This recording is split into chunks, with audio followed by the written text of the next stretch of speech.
লোকসভা নির্বাচনকে কেন্দ্র করে আগামী 13 মে আসানসোল লোকসভা কেন্দ্রের ভোট গ্রহণ। নির্বাচনকে কেন্দ্র করে চলছে প্রত্যেক রাজনীতির নির্বাচনী প্রচার। শুক্রবার আসানসোলের রবীন্দ্র ভবনে তৃণমূল কংগ্রেসের প্রার্থী শত্রুঘ্ন সিনহার সমর্থনে আদিবাসী সমাজের তরফ থেকে এক নির্বাচনী সভার আয়োজন করা হয়। এই সভায় উপস্থিত ছিলেন তৃণমূল কংগ্রেসের প্রার্থী শত্রুঘ্ন সিনহা, রাজ্যের মন্ত্রী মলয় ঘটক, আসানসোল পৌর নিগমের চেয়ারম্যান অমরনাথ চট্টোপাধ্যায় সহ অনেকেই।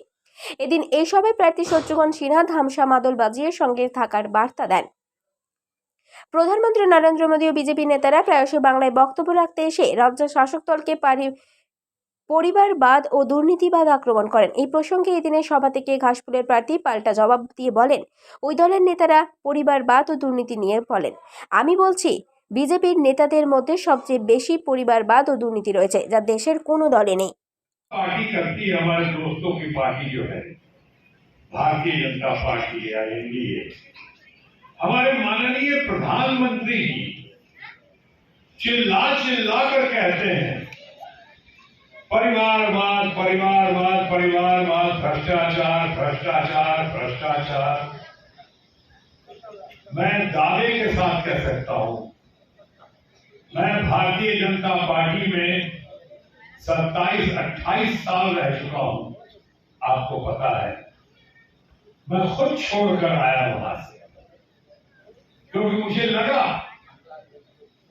कि जो भारतीय जनता पार्टी, जो फादर फिगर अटल बिहारी वाजपेयी जी के जमाने में गुरु, अल्टीमेट गुरु, friend, philosopher, guide Lal Krishna Advani ji के जमाने में जो भारतीय जनता पार्टी लोकशाही पे चलती थी, वो अचानक धीरे धीरे slowly but surely Narendra Modi ji के जमाने में लोकशाही ने तानाशाही का रूप ले लिया, डिक्टेटरशिप का रूप ले लिया।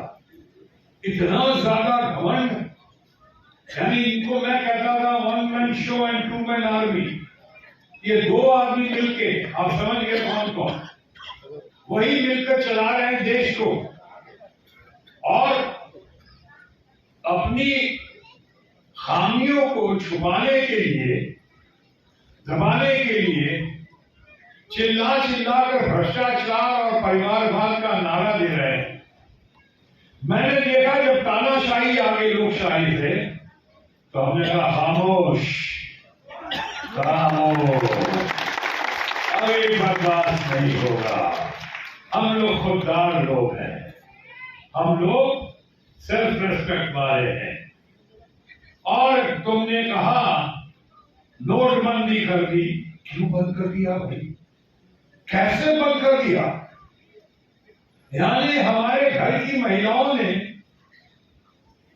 अपने पति और पिता से भी छुपाकर उन्हीं की भलाई के लिए, उन्हीं की पढ़ाई के लिए, उन्हीं की दवाई के लिए, उन्हीं की दवा दारू के लिए, शादी ब्याह के लिए जो पैसे सालों साल छुपाकर तकिया के नीचे या अलमारी के पीछे रखे थे, अचानक एक रात घोषणा हुई और सारे पैसे हवा हवाई हो गए।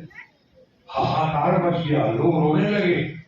युवा पीढ़ी ऐसे ही इतनी हालत खराब है, लोग सड़कों पे आने लगे, सड़कों पे लाइन लगने लगा, बैंकों में मरने लगे।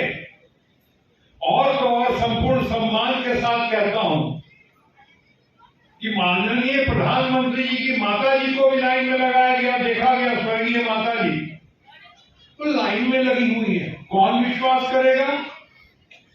कोई विश्वास करेगा जो अब सूट बूट की सरकार हो, अमीरों के साथी हो।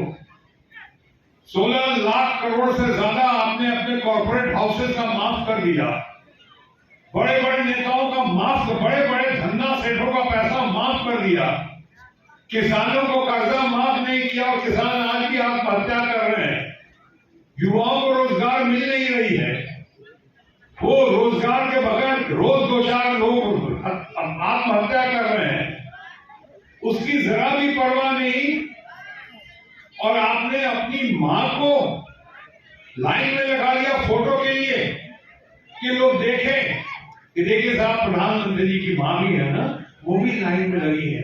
कैसी गरीबी आ गई, कैसा वातावरण हो गया, कैसा कई सब ड्रामा करते हो आप, सब पता है लोगों को कि आप बहुत अमीर हो गए हैं आप और आपके चारों अमीर दोस्त ही हैं। आपके लिए शायद कानून अलग है, आम जनता के लिए कानून शायद अलग है, या शायद नहीं, यकीनन अलग है उनके लिए। आप ये क्या कर रहे हो?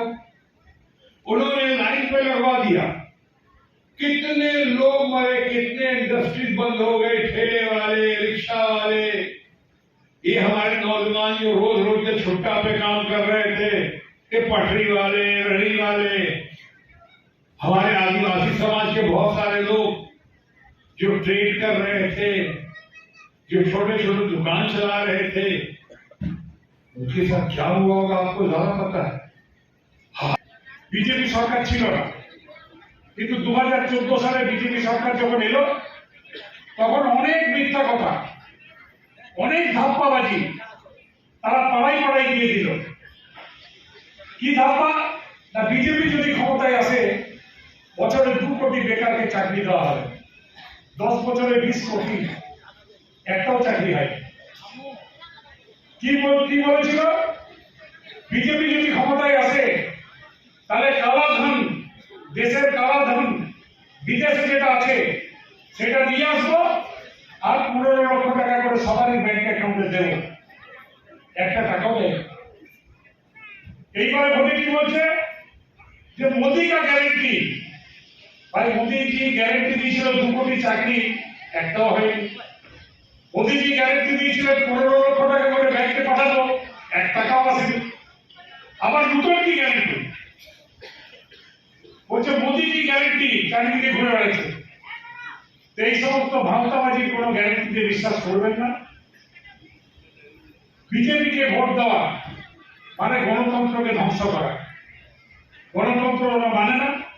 আমি কয়েকদিন আগে কাগজে পড়ছিলাম, কাগজে দিয়েছে বিজেপি নেত্রী বক্তৃতা দিচ্ছে যে যদি আমরা জিতি আমরা লক্ষ্মীর ভান্ডার বন্ধ করে দেবো 3 মাসের মধ্যে। ওরা বন্ধ করতে জানে, চালু করতে জানে। ওই যে 3 মাসের মধ্যে লক্ষ্মীর ভান্ডার বন্ধ করে দেবো। তো এই যে বন্ধ করার রাজনীতি, এই রাজনীতির বিরুদ্ধে কিন্তু লড়াই। তাই আজকে আপনাদের যেটা বলবো যে আপনারা আজকে আমাদের শপথ নিতে হবে, মমতা বন্দ্যোপাধ্যায়কে শক্তিশালী করতে হবে।